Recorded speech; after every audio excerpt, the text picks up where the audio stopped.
Ladies and gentlemen, this is your captain speaking. Welcome aboard a Captain's Mindset podcast, where we believe that everyone has the potential to become the captain of their own life.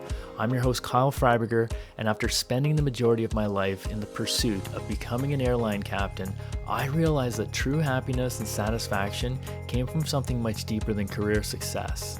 At the age of 34, I took a leap of faith, left my perfect job to become an entrepreneur. This podcast is my way of helping people who feel stuck in life, or even those who have achieved success but still feel unfulfilled. Together, we'll explore how to become the captain of your own life and a better leader for the people around you. I'm not perfect and I don't pretend to be. That's why this podcast is filled not only with my life lessons, but also with insights from other successful leaders in business and in everyday life. My goal is to help you unlock your potential and create a positive impact on the world around you. So buckle up and get ready to take control of your life. If you find value in this podcast, please subscribe and share it with other like-minded individuals. Thank you for joining me, and I hope you enjoy this episode of a Captain's Mindset podcast. All right, ladies and gentlemen, welcome to another episode of Captain's Mindset podcast. I'm your host, Kyle, and today we have the pleasure of speaking with an airline captain, a true leader in his field, over 2 decades in experience in aviation, and among other things, Mr. Matt Hogan. Matt, thanks for joining us today. Great to be here, Kyle. Thanks for having me.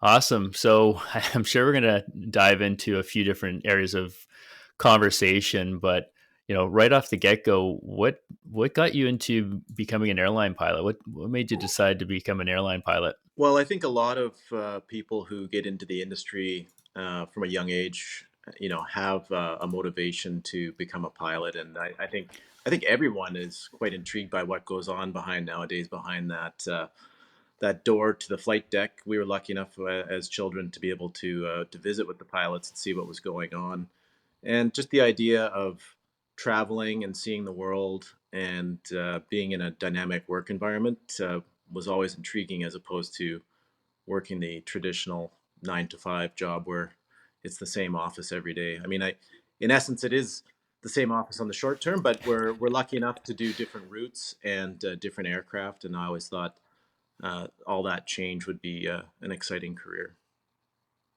Yeah, it's kind of funny. It's the same office, but it's a moving view. Yes.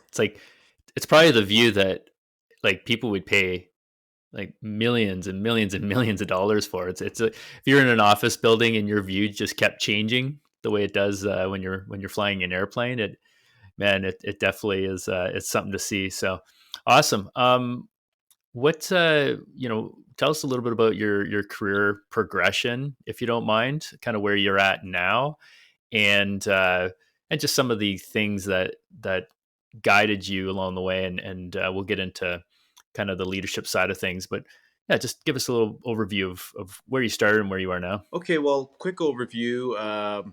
I completed a Bachelor of Commerce at the University of British Columbia, and I had some practical experience in the business world. And again, the 9 to 5 just wasn't doing it for me. And I was lucky enough to take an economics course at UBC with some airline pilots. Got talking with them about the industry.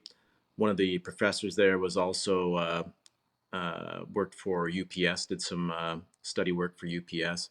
He encouraged me as well. And from there, as you know, it's just a matter of training and really getting into the practical world.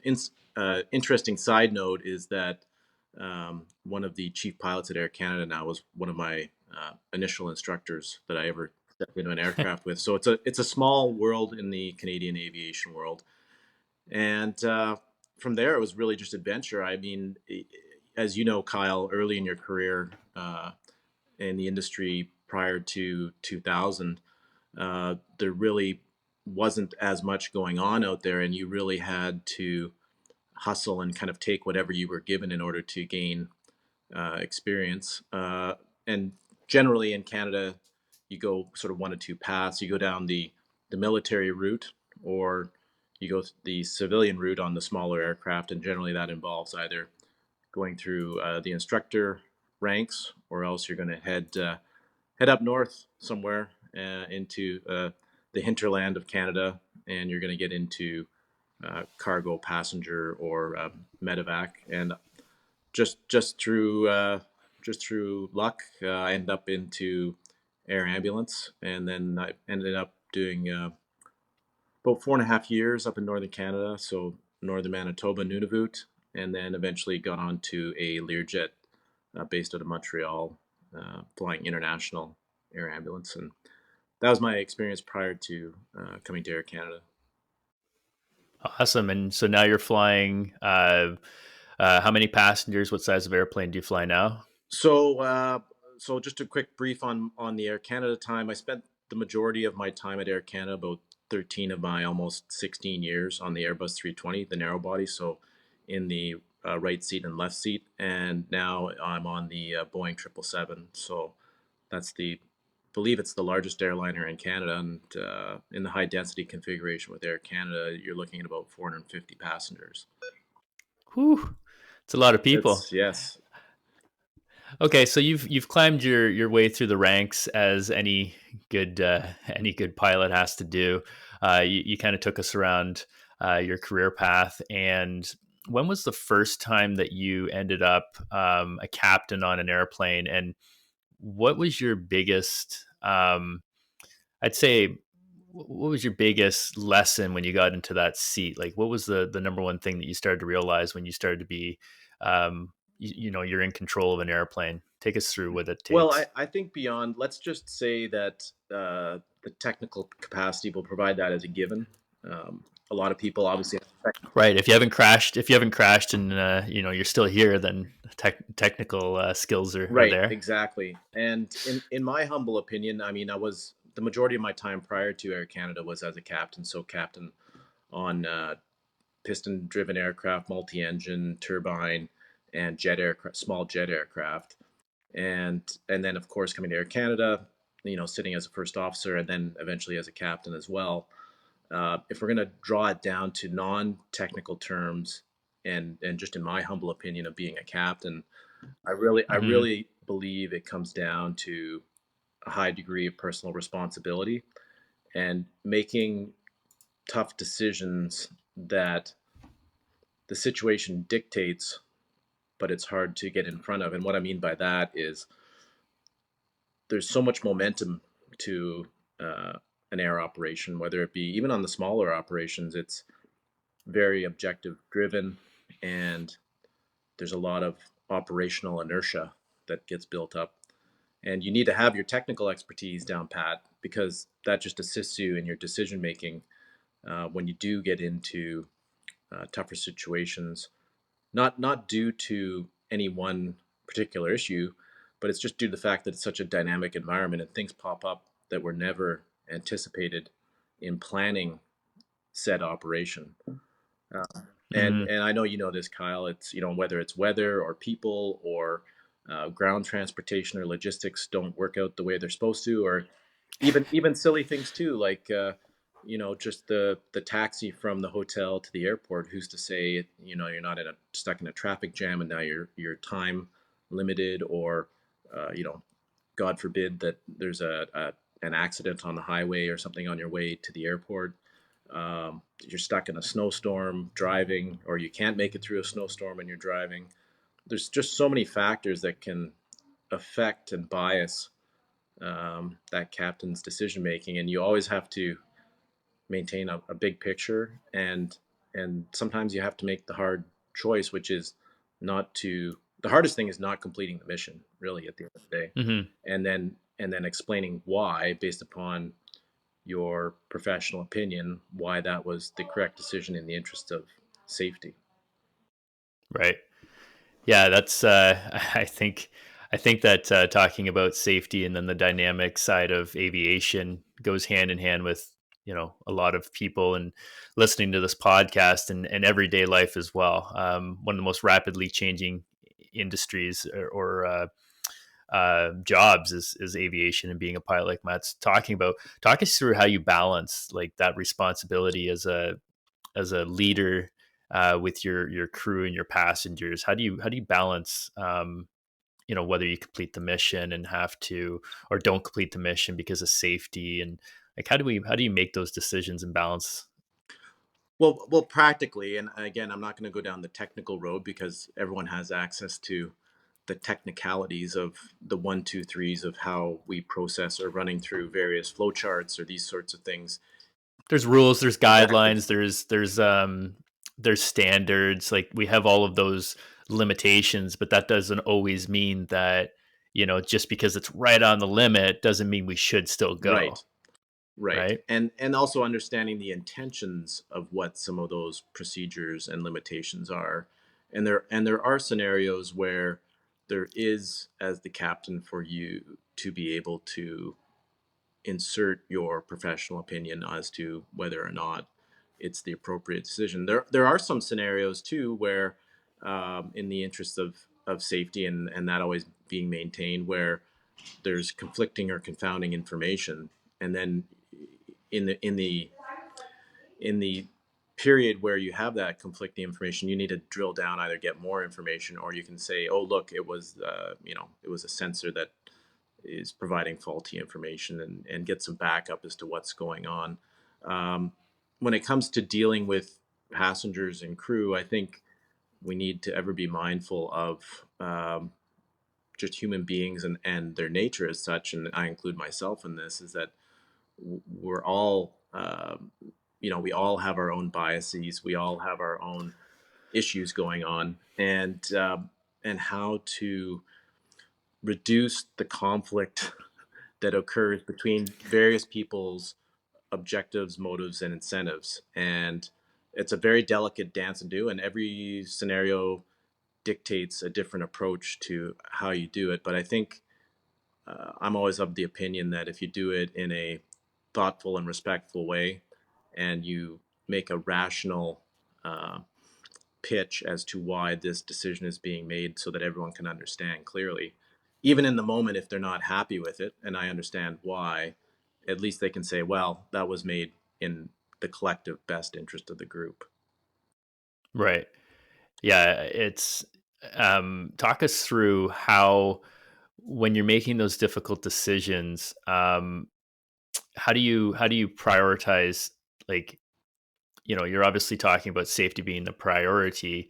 How would you specifically communicate that to the passengers or to the crew? Is it like, just talk us through a little bit more about that, or what tools do you use to really help people understand that, safety is the priority, and that your your decision making isn't just, you said it, it's collaborative. It's not just, you're not just going off of a That whim, is right? correct. And the other thing is too, is to be very clear and concise in communications with other parties, including, whether it be with your own company, with your own crew, or with your passengers or ground handlers, etc. Once you have and you've developed your plan, and I'm not saying that the plan isn't adjusted according to whatever the situation dictates, but in terms of the communication of that plan to the various parties, I've seen where it's a great plan, but if it's not communicated in a timely manner to the correct party at the correct time, it can Hmm. become very very awkward. I'll give you an example of one in terms of where time was of the essence, not because there wasn't a lot of time. Essentially, got called out last minute, on call, on reserve, for a flight summertime, and, passengers, unbeknownst to us when we arrived at the plane, the passengers had been on the plane for a very, very long period of time in a very uncomfortable environment. So there, safety isn't necessarily the number one concern. Safety is taken care of. They're on the ground at the gate. Now comfort is the concern, and, Hmm. so the number one priority there was, okay, let's get, before we even get anything else done, let's make sure that they're taken care of. So whether that be, well, obviously air conditioning at that point, or heat in the wintertime, water, food, and just treat them as best you can. Then move back to the operations and get that ball rolling, and explain to them why this scenario occurred. And once you get past the why, it really, everything changes, because people start to realize what's actually transpiring. But when they're left in the dark and don't know, everyone's mind is left to wander. However, it actually, we turn that situation around, And yeah, it took a little longer than people had anticipated in their mind of what they wanted in terms of transportation time, but they were actually quite thankful at the end of it and quite comfortable. And that's just part of working in a dynamic environment that you need to adjust your approach as necessary at times. So what are your priorities? Like, you've talked a lot about safety, and then you started talking about comfort. Uh, how do you prioritize? Like, Well, specifically? What's your priorities? well, I mean, on a corporate scale, it's safety, comfort, and schedule essentially.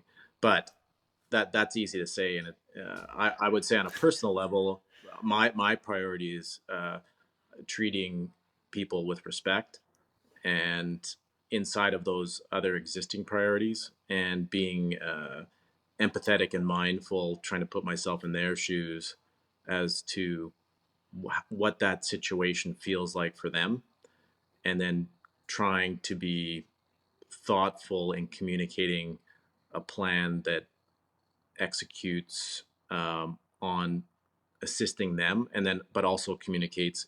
Not every time, you can't be successful every time in making everyone happy, but you Hmm. can definitely be thoughtful as to how it impacts them. What's the like aside from being thoughtful, and we should all be good human beings? What is the main thing that you get out of that specific what you were just talking us through? Like, what's the goal? What's the why is that the priority for you? What's the goal? The goal is, well, at the end of the day, the goal is to make sure, in a grand sense, that people people can digest the truth. Um, they might not like it, but if you deliver it in a certain manner, they're going to say, you know what, I'm not happy that I didn't get to travel to X, Y, or Z, but I do appreciate how you transmitted that information to me, and I'm thankful that, while I'm not happy about it, I'm thankful that this decision was made because it was made in everyone's long-term interest. And So, while short-term objectives might not be attained, everyone's long-term well-being is always maintained. right, and is that to keep everybody happy? Is that to build trust? Is that to build, like, what's the goal of trying to keep everybody happy, I guess? Well, in the corporate sense, is that I would want to have return passengers, and on a very basic level. And I think on top of that, in terms of professional responsibility, I want to feel as though, and I believe the majority of pilots, all pilots for that matter, feel that sense of responsibility in doing that job, and want to be able to put forward their best foot forward in performing this service on behalf of the general traveling public. Does it make your job easier, when you're communicating with passengers? I know, I guess, like, one thing that I'll pop in and mention when I was flying captain as well. I found that the more time that we took to explain and to communicate with passengers, the easier my life was, because we have a crew of flight attendants dealing with the passengers, and we have this cockpit door that kind of separates us from the passengers nowadays. So the flight attendants get the grunt of everything. They get, like, all the good and the bad.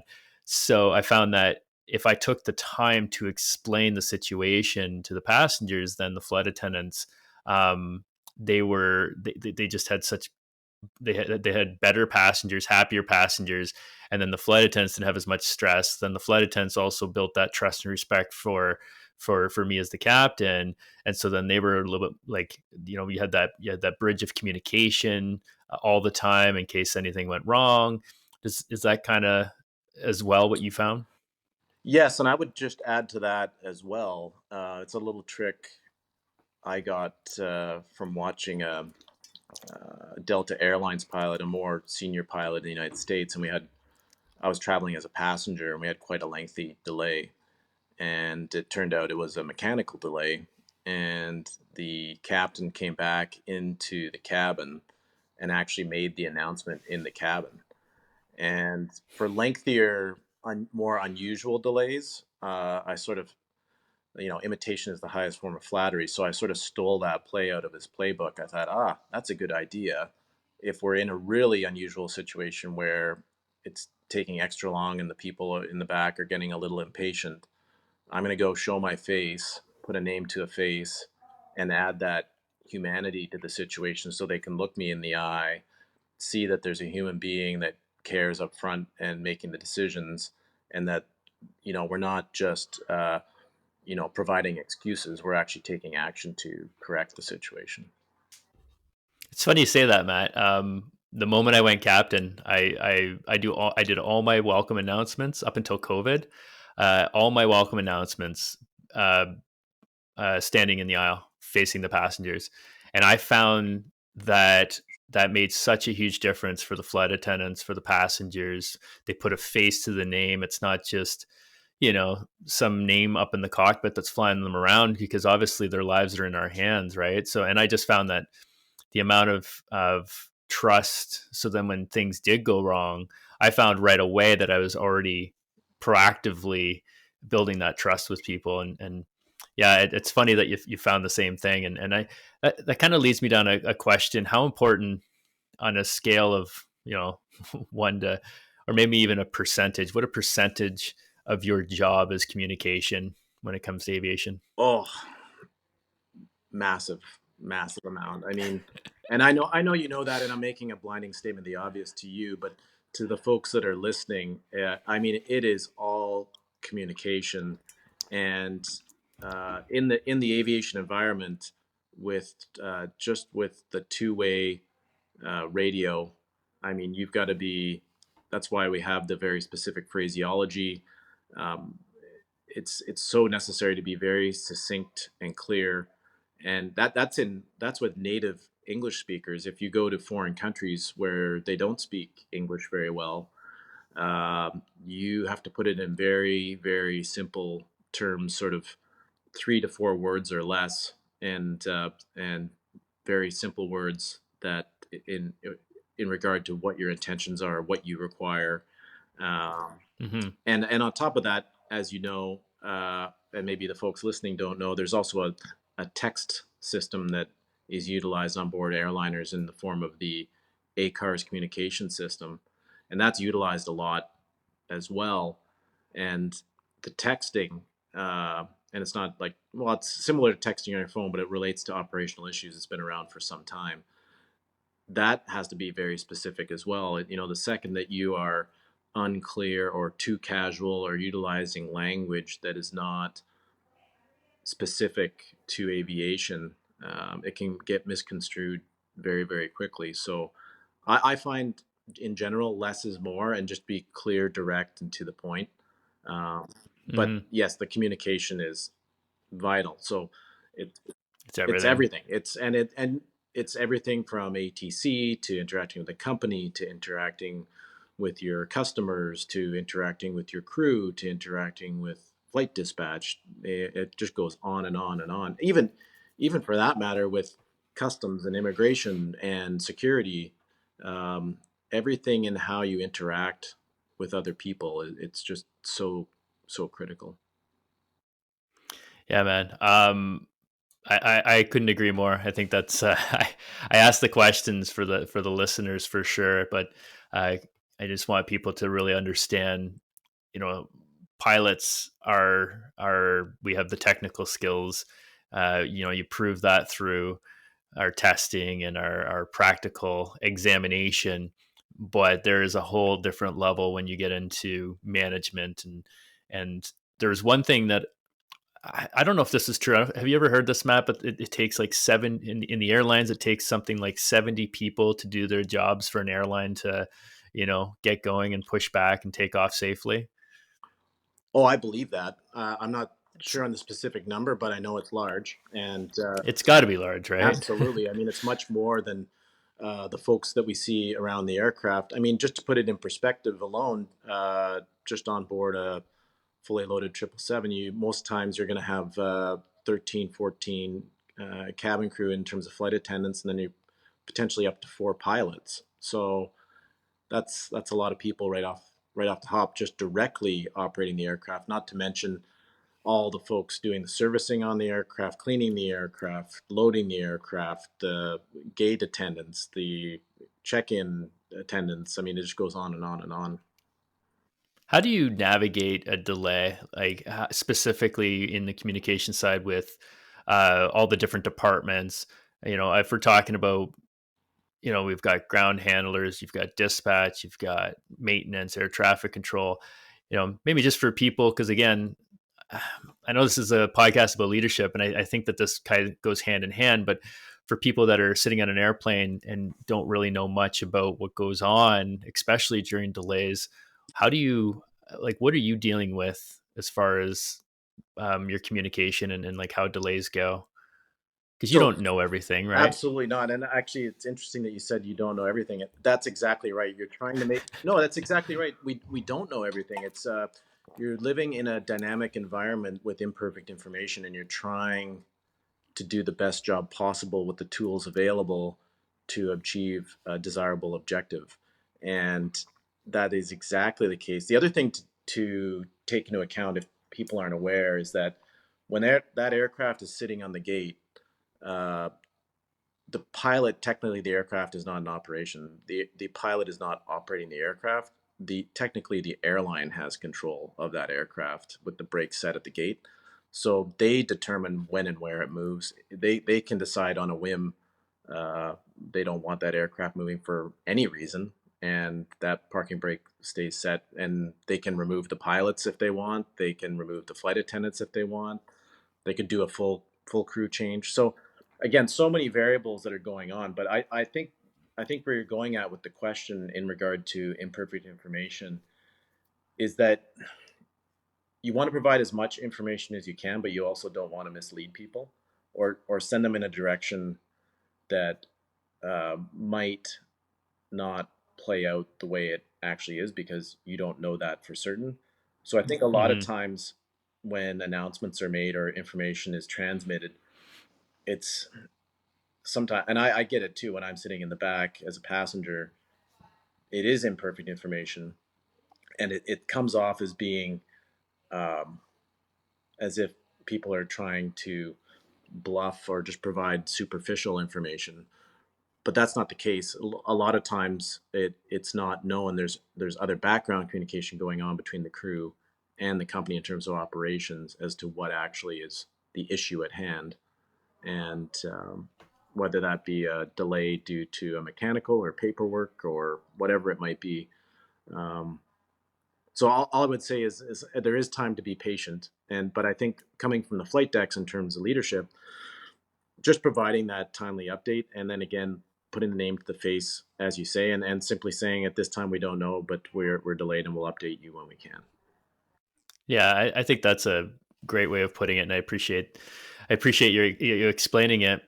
The When you're communicating, I think a lot of people think that you have to have specific details or truth, or but you can also just communicate and let people know that you're doing your job, right? Like it's and maybe talk about this. How many, like, you obviously don't know everything. You're the captain of an airplane, and there's all these different departments that have to do their job.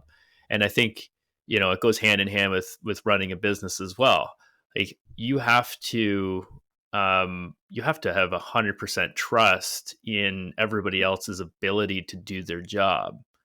How do you navigate that specific side of it?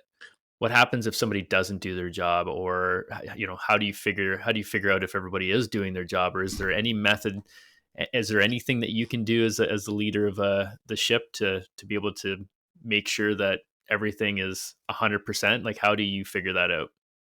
Well, in any complex operation, whether it be a business or flying an airplane or working in an operating room, we have to be uh, trust but verify. We have to be able to delegate authority and certain responsibilities to other people. And usually, policies, procedures, cover off those issues. But the little subtlety to that, I would say, is that, I mean, the best way to know if you can trust someone is to extend them your trust. And allow them to do their job. And the other thing I think to understand is, outside majority of people want to do the best job they possibly can. Most people Hmm. don't go to work and say, they might be having a bad day, or there might be something contextual that interferes with their ability to make the best decision in the moment. But I don't believe the majority of people set out to make bad decisions. That's just not, it's not rational. So all that being said, also to be understanding that, and this plays into the trust but verify, it's not a personal issue if trust is delegated, or a responsibility is delegated, and um, there's an undesirable outcome as a result of that.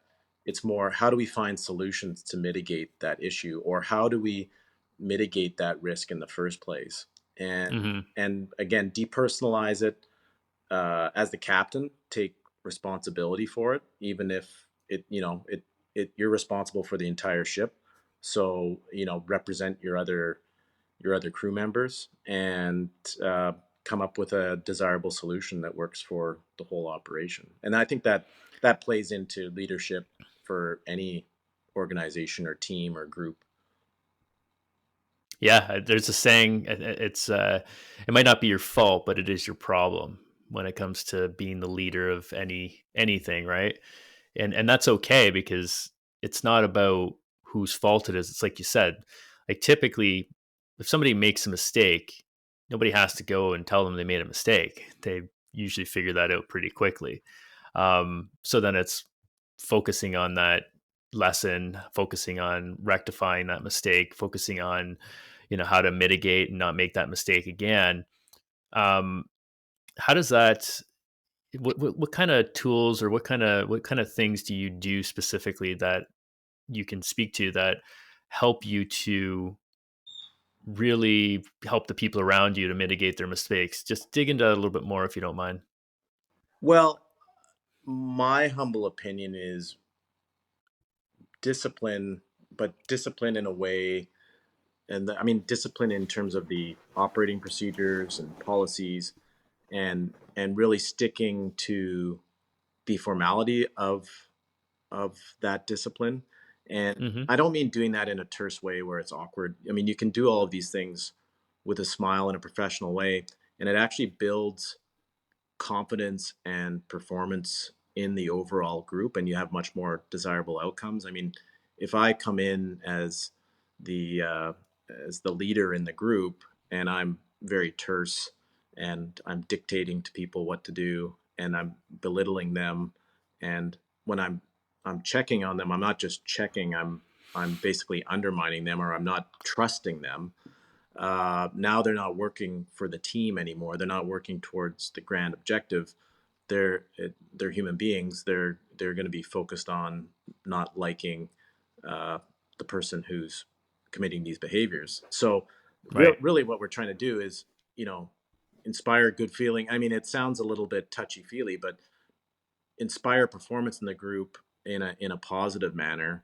And that's not to say that it's loosey goosey, and that it's quite the opposite. Actually, that I think discipline in a positive, and a disciplined approach in a positive manner, makes everyone better and makes them feel better about themselves because they're performing at a higher level.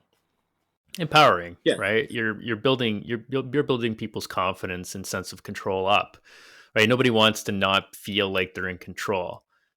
So there's a book I was just reading called The Culture Code. It just talks a lot about, like, if you want to talk about motivation in a company or motivation in anybody's specific role, it's you have to empower them, because internally people want to have a sense of control. They want to make decisions. They, like, even if people say, well, I don't want to make the decision, that's them still making the decision that they don't want to make the decision. But if somebody is in a leadership position, doesn't at least give them that chance to say whether they want to make the decision or not, then they're going to just pull that decision making away from them, and they're going to feel that sense that that leader is just controlling anyways. So I think it's, yeah, the way you're speaking about it is super important. Um, what is what is like some of the other qualities that are essential for, let's specifically stay to a commercial airline captain? Like, what are some of the other leadership qualities that you say would be kind of up there and super important? Well, I I would say that, if you look to leadership, and generally it gets drawn down to whether are you a functional leader or are you a positional leader. So functional leader, you're leading by example. Um, it's very understated. You're not pulling rank on people. You're able to motivate them without uh, basically top down type approach to Instead of using your conduct. position of power, right? Exactly. And then obviously positional leadership is just the opposite of that. Now there are, in particularly in the aviation environment, um, there are certain periods of time where you want to move back and forth between the two. But I would say the majority of the time you'd want to stay in the functional leadership environment unless safety or security or policy procedures and protocols dictate that you call rank and that you conduct whatever has to be taken care of at that moment in time, whether it be some sort of very specialized procedure that protects everybody. So, Yeah, I think that. Sorry, go ahead. no, you go ahead, Kyle. Okay, I was just gonna say I think that's a super important point to drive home is that there's a time to collaborate and a time to command. It's one of the sayings that I have as well in leadership because and I'll try to find a question here to ask, but speak to this or add on to what I'm saying. The collaboration part of it builds that trust and that respect, and it allows people to choose to want to follow you. Which, when people choose to follow somebody, now they're inspired, right? And inspiration is one of the greatest senses of intrinsic internal motivation. It gives people the confidence, it empowers, so people are going to make less mistakes. They're going to go above and beyond. They're going to want to do more. Um, but at the same time, every once in a while, and I'm going to ask you specifically maybe a time or an example about this, but every once in a while, you are the person in charge. You have to give direction, commands, uh, whatever, however you want to describe it. But give us an example of like when is that time to give direction and leadership, and as long as you've collaborated, as long as you've empowered these people, do people typically follow and trust and understand that that's kind of how it rolls, or how do you work with that? Right, and in the aviation environment, that is all trained for the most part. Hmm. So it comes down to very specific communication, very specific. It's not as if it's made up on the fly. People understand what those communications mean, and then that automatically triggers certain actions and behaviors on behalf of the other individuals. So when it comes down to various emergencies on board the aircraft and these sorts of things. It's very, very specific. But I think if we move away from just the aviation environment, um, it's probably critical in other environments too to have very specific communications and actions and protocols developed as well. And I think the critical part we're talking about is sort of prioritizing what are critical events and what are critical actions, and then how are we going to address those in advance, so if and when they do occur we're already prepared for it. And it really comes down Hmm. to preparation, and then we're not just following the bouncing ball down the road. We actually know, well, maybe we don't want to follow that bouncing ball down the road. It's we're going to run into a car, right? So we need to be thoughtful about what we're doing, why we're doing it, and how we're going to do it in advance of it actually occurring. So when it does occur, it's yeah, it's not a good thing, but we can mitigate it and deal with it as best we can. I like the bouncing ball analogy. It's like, yeah, you wouldn't just go run down the road. At some point, you'd make a conscious decision. Again, it depends how old you are and how old you are to learn this lesson. But you'd stop at the sidewalk and you'd look both ways to see if there's a car coming, and then you'd have to make a conscious decision to whether you're going to go chase that ball or not. So I think yeah, that's super important. Um, Checklists in aviation. Obviously, there's lots of checklists, lots of procedures. This is going to sound like a weird question, but I'm gonna ask it because there's a point to it. But how often do you follow the checklist? Always. And I'll Always. always. Why? I will tell you why. So I'm a huge I'm a huge checklist fan. I'm not saying that you don't look. We can memorize the checklists, right? But we're all human beings, and the one time out of 100 or 1,000, we're going to get distracted, and we're not going to go through the discipline of going point by point. And to my point, there's a book out called Checklist Manifesto by Dr. Atul Gawande. I love that Oh book. yeah, Yeah. fantastic. And I mean, he dials it down to the fact where, look, you have all these great surgeons and really super intelligent people, yet one of the single largest complications following medical procedures are infections due Staph infections, exactly right? infections due to the fact of simply just hand washing. So Yeah. even if it's just the checklist at the end, so you've been focused for, let's say, 4, 8, 12 hours on some complex procedure, and then all of that is for naught because you forgot to wash your hands at the end. That's because doctors are human beings too, and they're so focused on their doctor work.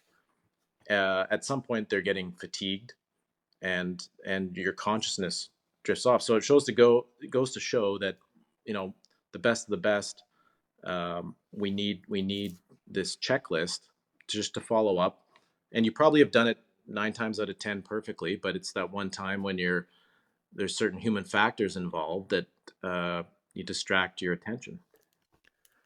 So so the do you think of the checklist as a um I've had people I've had people ask me that question, and then in the leadership side of stuff, working with entrepreneurs and business owners, uh, at some point I find that there's the old mentality where writing things down or creating a checklist for these, like, people think they're arbitrarily small things that are easy to, or simplified small things that are easy to memorize, is kind of for people that don't have a high IQ.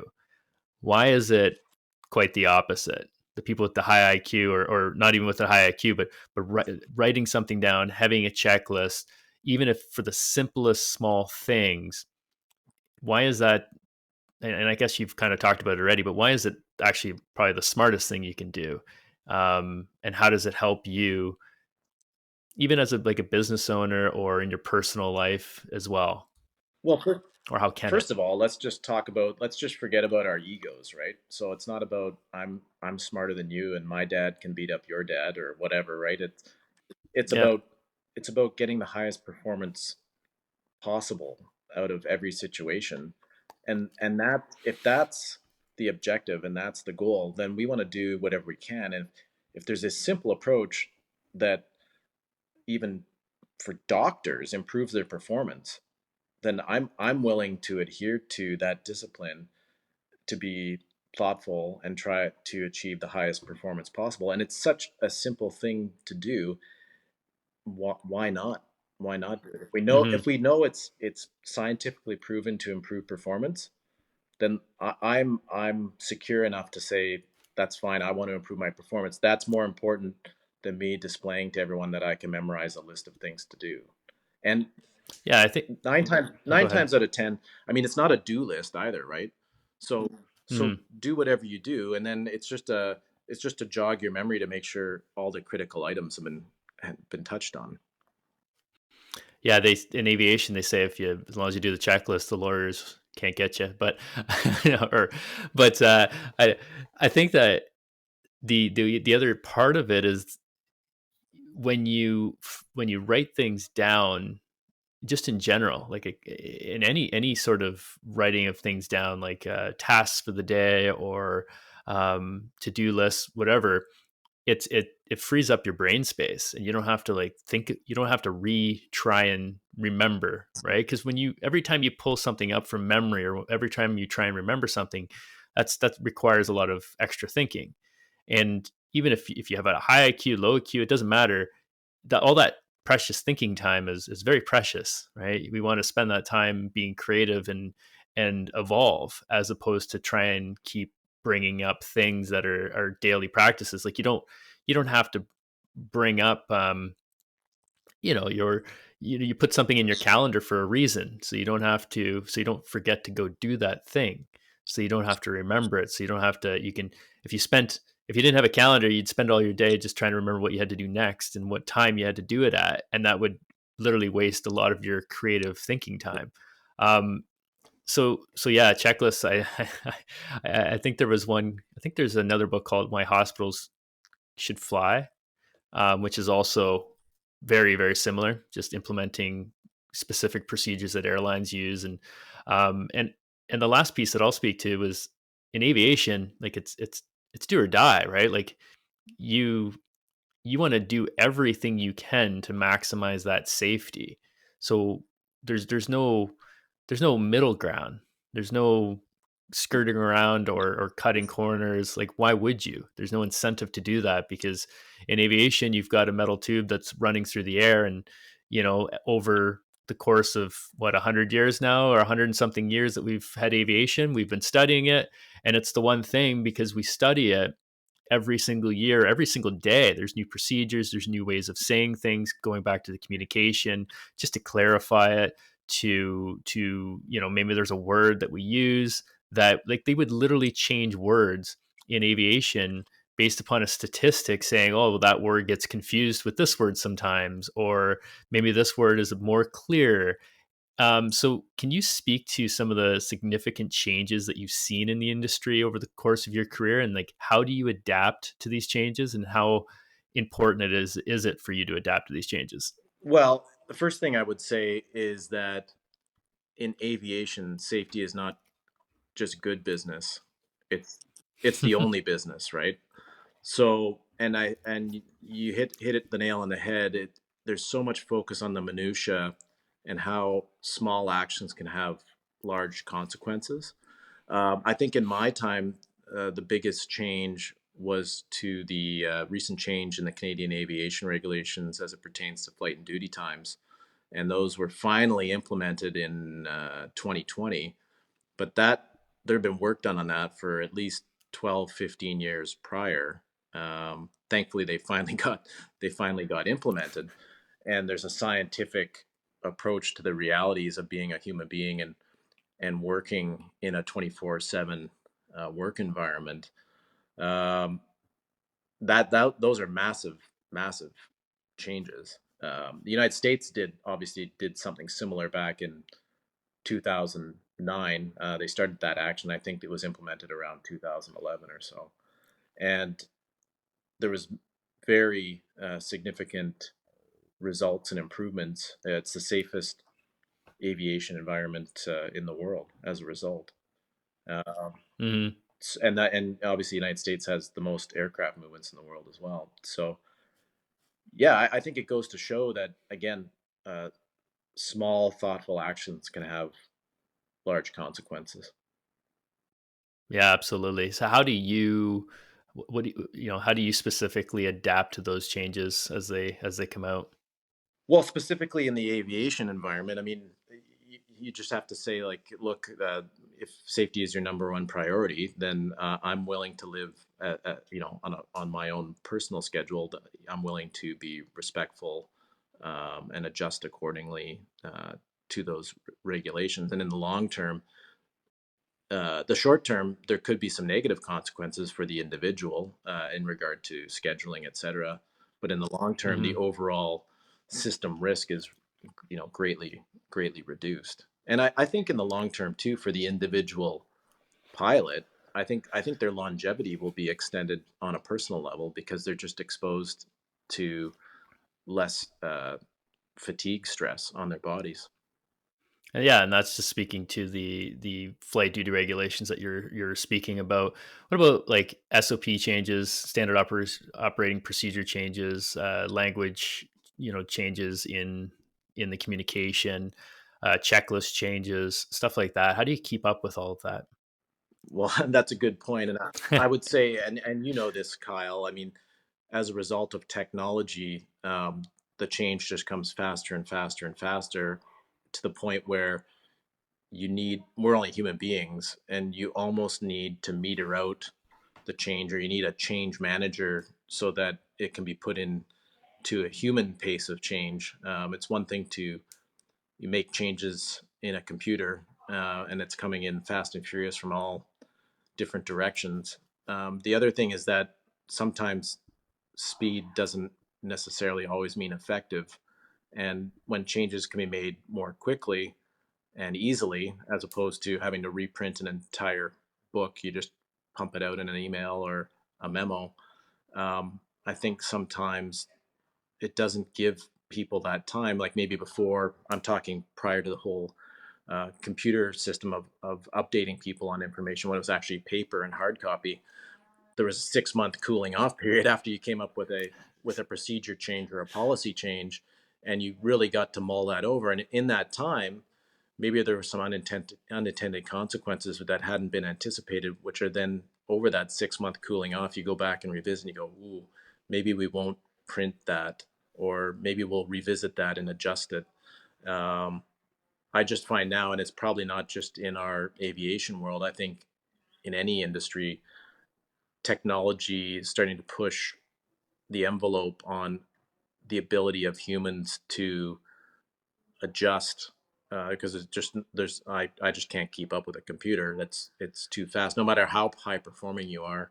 And I Mm-hmm. don't know if it's necessarily the way to go either. I mean, I think you brought up a good point. It's about being thoughtful in your and utilizing critical thought in order to move forward in a measured manner, as opposed to just change for change's sake.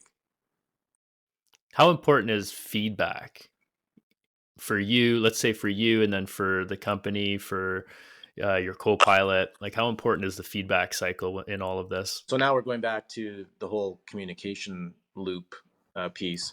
But what I would say to this too, and there's a two part to this. I mean, I think it's obviously it's critical, right? I think Mm-hmm. that's a blinding statement of the obvious, but I think also I think it's important before things are implemented to you can't manage what you can't measure. So you have to decide in advance what are our metrics in terms of success, and how are we going to measure those key performance indicators, and then where are our thresholds before you even engage in any activity, because otherwise it becomes, again, I'll use the analogy again, the bouncing ball, right? And it just becomes sort of word of mouth logic after a while. And so if the feedback comes back negative, do you go back and change it right away, or maybe the negative feedback is actually good because it means change is being implemented? I don't know, but I think the the whole strategy needs to be thought out in advance, and then to have those metrics to be able to measure the effectiveness of the strategy, not just simply people are going to push back on change, period. uh, Mm-hmm. and so we need to be thoughtful before we implement any sort of change. How do you specifically deal with feedback on, you as a captain, or you as a, let's say, just again the leader of an airplane? How do you how do you deal with it? Are you open to it? Do you actively seek it? Is it do you filter out certain feedback? Do you take it all in? How does it work for you? My personal approach is to be, first of all, I think to be an effective values driven leader, you need to have, again, your set of standards set out in advance, because you don't want to be led astray one way or the other. Like, people can provide you with false praise and you actually might not be performing very highly. So you want to have Hmm. your own barometer for that performance. And then likewise, they might be criticizing you, but they don't understand the backside of what it means to be that professional, right? So, from the public's perspective, it's always the very softest landing is the best landing.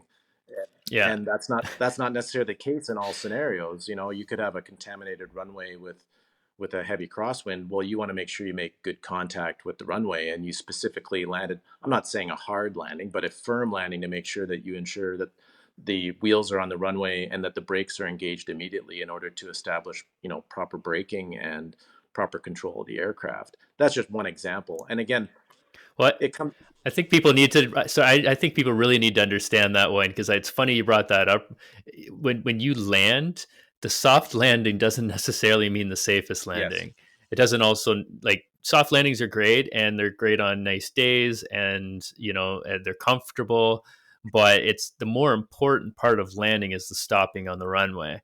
So if there's any sort of weather and like Matt was saying, crosswinds, contamination on the runway, like slush, ice, any sort of stuff like that, like it's a pilot's responsibility to get the airplane down by a certain point on the runway. And those airplanes are meant to take a shit kicking, for a lack of a better term. So yeah, that feedback, from passengers, and how do you deal with, or I'm not sure what you were going to go into there, but how do you deal with that? You're basically telling me that you have to filter it out, right? Right. And Like, or filter out the good and the bad. right. And not to be led astray by emotion one way or the other. I mean, in terms of Hmm. being a professional and being a leader, again, establish your criteria in advance, be a pro, know your technical background, and then don't give way necessarily to feedback, whether it be positive or negative, um, without being thoughtful as how does that play into these criteria, and then do an honest self assessment as to whether what what needs to be fixed. And it's okay. Like, everyone's learning all the time. It's a dynamic environment, and you can always be better, right? I still haven't reached perfection yet, and I probably never will. But I think the most important thing is the attitude, to bring a positive attitude to the situation, and and not not let your ego get too blown up when people give you positive feedback, and then not to tear yourself down too hard when people give you negative feedback, but to filter out the emotion in it, take the facts of the situation, and then see how that plays into the overall big picture in terms of performance. Right. Yeah, that's so critical. Feedback is not about, like, for us as human beings in general, when we get feedback, depending on what the situation is, it's about that persona, that character that you're playing for that role. So if you're a pilot and you're getting feedback, it's about, you as a pilot. It doesn't mean you as a human being, and that's where our ego gets involved, I think. So it's really separating that. And a question that I always like to use, and I think I talked about this on a previous podcast episode, but it's always, is it useful or not? Because this whole idea of like good feedback and bad feedback is all subjective to who the feedback is about and whether it's useful or not. So if you want to take yourself out of kind of your ego, or help yourself to take out of that emotional response to feedback, ask yourself, will this help me to accomplish my goals? Will this help me become better? Right. And now the negative and the positive kind of go away, and it's like, okay, it might have been construed as negative feedback before, but now I'm thinking, well, does this help me become a better human being? Can I learn from this, or a better pilot, or a better husband, or a better wife, or a better whatever it is? And then all of a sudden the emotions kind of less, like, taken out of it quite a bit, and you're like, oh, that can really help me actually. If I decide to look at that feedback as constructive, I'm going to learn this lesson, and now I'm a better human being. So thank you for giving me that feedback. Yes, exactly. Exactly. Awesome. Well said. Uh, Sweet, Matt. Well, we're getting kind of near the end here. I really appreciate you coming on the show. Any advice that you give to any aspiring pilots or leaders in general, and in both like developing their technical skills and their leadership abilities? Any aspiring words of advice? I mean, I think it's important, whenever you're getting into any technical career, that you stay positive. Communication is important. Try and reach out to people in the industry and make contacts, network, uh, and don't get too put off by minor setbacks. What early in your career might seem like a major setback, later on, when you have the 36,000-foot perspective, you think back and you think, wow, that really wasn't that big a deal, but I thought it was everything at the time. And just to maintain sort of that purpose and that North Star, and just keep pushing in that direction. And yeah, I think the positive attitude, and you just keep plugging away. I think that's really key, that resiliency. Yeah, all part of the process, right? Absolutely. I'm sure if I asked you, I know I had another pilot on this podcast already, and he talked about like some of the biggest failures, right? I say that in quotation marks, in his career, and he literally failed out of school and went and started becoming an airplane mechanic. He kept going, then he ended up graduating top of his class as airplane mechanic, and then he ended up getting back into aviation, and now he's a successful. And it wasn't that he was poor at being a pilot. It was there's so many things that are challenging, and for each one of us as we're growing and as we're learning, there's going to be things that we struggle with that maybe our husband or wife doesn't struggle with, or our colleagues didn't struggle with, but that's okay because that's your struggle. And I think what Matt's alluding to here is just keep going, because that struggle is the process for you to get to where you want. So think about the goal, and then think about the feedback, and just build on it. And yeah, I think it's super important for people to really just keep understanding that, especially with the modern technology, modern day of thinking. I think we're starting to really see a shift big time in leadership in businesses, and in attitude in the general public. So awesome, Matt. Any final words before we jump I off? just want to thank you for inviting me today, and it was nice to talk to you, and quite enjoyable. And I hope your listeners really enjoy your podcast. Yeah, I appreciate it, man. I hope everybody finds a huge amount of value in this conversation, and hopefully your next flight's a little bit calmer, and you feel a little bit better about knowing a little bit more about how the pilots think. And until next time on Captain's Mindset Podcast. Thanks again, Matt, and have an awesome All day. the best, Kyle. Take care. Thank you for listening to this episode of the Captain's Mindset Podcast. We hope you found value in our discussion of leadership and personal development. If you enjoyed this episode, please consider subscribing and leaving us a review. Your feedback helps us improve the show and reach more listeners. Remember, everyone has the potential to be a leader in their own life. Keep working on developing a captain's mindset and leading with purpose and intention. Join us next time for more insights and tips on how to become the best version of yourself. And until then, keep navigating through the ups and downs of your life with a captain's mindset, and always steer towards becoming the best version of yourself. Become the captain of your own life.